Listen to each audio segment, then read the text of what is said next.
Halo anak-anak, jumpa lagi dengan Sir di video HLP Kimia kelas 12. Di video kali ini kita akan bahas tentang unsur-unsur transisi periode keempat. Skandium, titanium, vanadium, kromium, mangan, besi, kobalt, nikel, tembaga, dan seng. Pertama, kita bahas sifat unsur transisi periode keempat. Sifat umumnya seperti apa? Pertama, semua unsur transisi tergolong logam yang titik cair dan titik didihnya relatif tinggi. Punya sifat kemagnetan. Ada 3 sifat kemagnetan. Ferromagnetik artinya tertarik kuat oleh medan magnet. Paramagnetik tertarik oleh medan magnet tapi tidak begitu kuat atau lemah. Diamagnetik artinya tertolak keluar dari medan magnet, ya.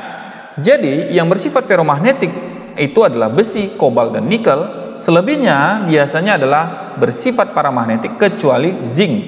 Dia bersifat diamagnetik. Membentuk senyawa-senyawa yang berwarna. Nanti kita bahas alasannya kenapa. Mempunyai beberapa tingkat oksidasi, ya. Contoh Fe punya plus 2 dan plus 3. Membentuk berbagai macam ion kompleks dan berdaya katalitik. Biasanya unsur-unsur transisi ini dalam persenyawaannya itu digunakan untuk katalis. Contoh TiCl3 digunakan untuk pembuatan plastik, P2O5 sebagai katalis pembuatan asam sulfat, nikel itu sebagai pembuatan margarin. Sekarang perhatikan tabel berikut. Di sini disajikan adalah bilangan oksidasi yang ada atau yang dimiliki oleh unsur transisi periode keempat. Jadi catatan pertama apa? Untuk skandium, dia punya 1 bilangan oksidasi, dan zinc juga punya 1 bilangan oksidasi, yaitu skandium plus 3 dan zinc adalah positif 2. Sekarang kita lihat, untuk skandium berdasarkan konfigurasinya, di elektron valensinya, dia punya 4s2 3d1. Jadi, dia lepaskan 2 elektron, kemudian ditambah dengan 1 elektron di orbital D, maka dia menjadi punya ion positif 3. Kemudian zinc, karena orbital D-nya sudah penuh 3d10, maka dia hanya bisa melepaskan di orbital 4s2 sebanyak 2 elektron. Makanya zinc punya bilangan oksidasi positif 2. Catatan penting lainnya, kromium dengan nomor atom 24, kalau kita buat dari konfigurasinya itu argon 4s2 3d4. Tapi jadi catatan, 3d4 itu tidak stabil. Stabilnya orbital D adalah dengan cara penuh atau setengah penuh. Maka dia akan mendapatkan 1 elektron dari orbital 4s2. Maka konfigurasinya jadi argon 4s1 3d5. Begitu juga terjadi pada tembaga dengan nomor atom 29. Jadi konfigurasinya pertama adalah 4s2 3d9. Karena tidak penuh di orbital D, dia mendapatkan 1 elektron dari 4s-nya. Maka jadi 4s1 3d10. Sekarang kita bahas, kenapa unsur transisi cenderung punya banyak warna. Perhatikan grafik berikut. Di sini menjadi catatan adalah, terjadinya variasi warna unsur transisi disebabkan oleh orbital 3D yang dapat terpisah atau mengalami splitting menjadi 2 kelompok tingkat energi. Oke, ketika itu terjadi, muncullah yang namanya celah energi. Celah energi itu dapat menyerap energi pada panjang gelombang sinar tampak. Warna yang diserap merupakan warna komplemennya. Maksudnya, warna hijau merupakan komplemen dari warna merah. Contoh, pada ion Cr3+, celah energinya menyerap warna merah, sehingga warna ion Cr3+ adalah hijau. Terjadinya splitting juga tergantung dari molekul atau ion yang melekat pada ion logam transisi tersebut. Jadi pada kompleks ini, kita lihat yang melekat H2O warnanya biru muda, yang melekat NH3 pada ion Cu-nya maka berwarna biru tua. Perubahan warna juga terjadi karena perubahan bilangan oksidasi. Karena perubahan bilox mengakibatkan perubahan besarnya celah energi sehingga warna yang dihasilkan juga berubah. Sekarang kita bahas tentang senyawa atau ion kompleks. Sebenarnya ion kompleks itu adalah ion yang terdiri dari atom pusat dan ligan. Ini adalah beberapa macam ligan yang sering digunakan. Pemberian nama pada senyawa kompleks itu pertama menyebutkan jumlah ligan, diikuti nama ligan, kemudian ion pusatnya. Jika ion kompleksnya positif, nama ion pusat bisa Latin, bisa Indonesia. Jika ion kompleksnya bermuatan negatif, nama ion pusat merupakan nama Latin dan diberi akhiran -at. Contoh, ini adalah suatu kompleks. Jadi di sini pertama yang harus kita lakukan adalah mencari berapa muatan atau biloks daripada CO. Kita anggap X. Karena jumlah ligan NH3 ada 4, maka 4 dikali. NH3 punya muatan 0. Cl punya muatan -1. Karena di sini jumlah sel ada 2, maka dikali 2. Dan totalnya harus sama dengan muatan daripada kompleks secara keseluruhan. Di sini kita dapatkan adalah nilai X adalah positif 3. Artinya, biloksnya CO untuk kompleks ini adalah positif 3. Maka namanya bagaimana? Kita pertama tuliskan kata ion, baru kita ambil, karena NH3 itu ada 4, kita tuliskan dengan kata tetra. Ya, kalau 3, tri, kalau 2, di, seperti itu. Kemudian NH3 nama ligannya adalah amin, maka kita tulis ion tetra amin. Cl itu ada 2, maka dikloro, baru kita tuliskan ion pusatnya itu kobal. Ion tetraamin dikloro baru dituliskan di dalam kurung adalah berapa besar biloksnya CO, yaitu positif 3. Lanjut, kita bahas satu persatu. Skandium. Kegunaan dari skandium itu biasanya dibuat untuk perkakas seperti televisi, lampu neon, lampu hemat energi, dan kacamata. Aplikasi utama daripada skandium biasanya dalam bentuk paduan aluminium skandium yang digunakan pada industri kedirgantaraan dan peralatan olahraga, sepeda, tongkat bisbol, dan lain-lain. Cara mendapatkan skandium, biasanya skandium murni diproduksi dengan cara memanaskan skandium fluorid SCF3 dengan logam kalsium. Titanium. Titanium banyak sekali manfaatnya, ya. Jadi di sini hanya diberikan beberapa saja. Mayoritas titanium digunakan dalam bentuk titanium dioksida atau TiO2. Titanium dioksida adalah bubuk berwarna sangat putih yang memiliki beberapa manfaat industri, termasuk dalam pembuatan cat putih, kertas, plastik, dan semen.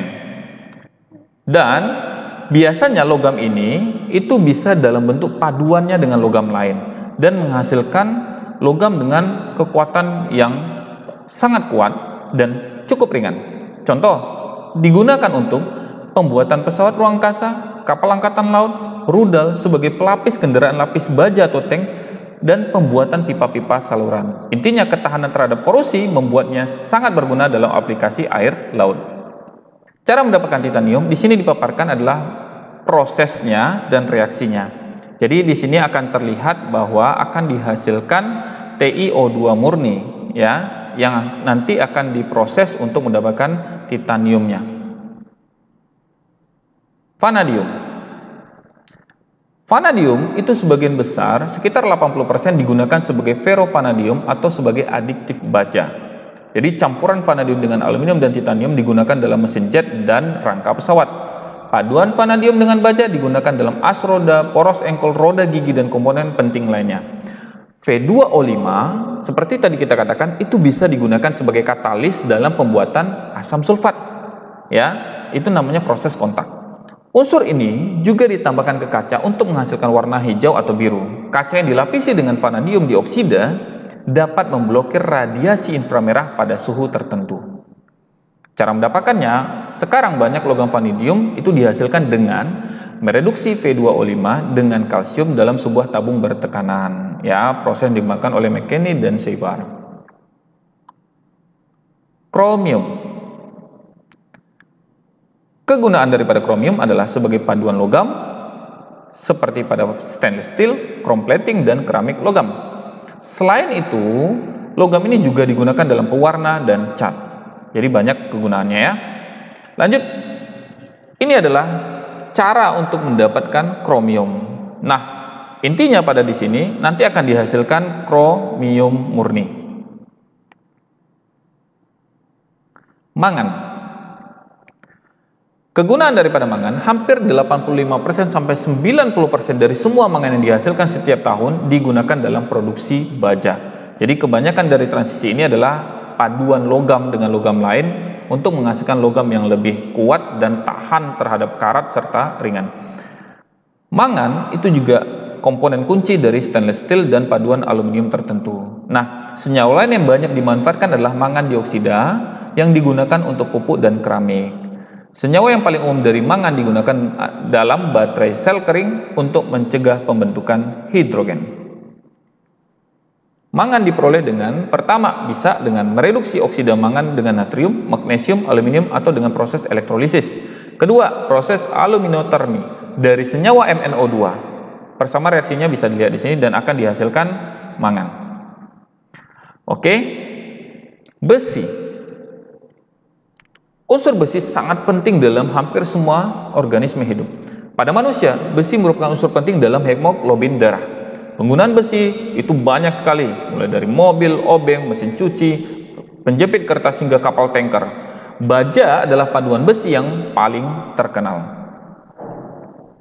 Cara mendapatkan besi, namanya ada proses tiup atau kadang-kadang disebut sebagai tanur tinggi. Itu banyak sekali, ya. Kita bisa lihat di literasi yang lain. Di sini kita bisa lihat semua proses itu dilakukan pada suhu-suhu tertentu hingga dihasilkan nanti besi murninya. Kobal. Kobal itu dicampur dengan besi, nikel, dan logam lainnya untuk membuat alnico, alloy dengan kekuatan magnet yang luar biasa untuk berbagai keperluan. Kobal juga digunakan untuk baja magnet dan tahan karat. Sebagai alloy digunakan dalam turbin jet dan generator turbin gas.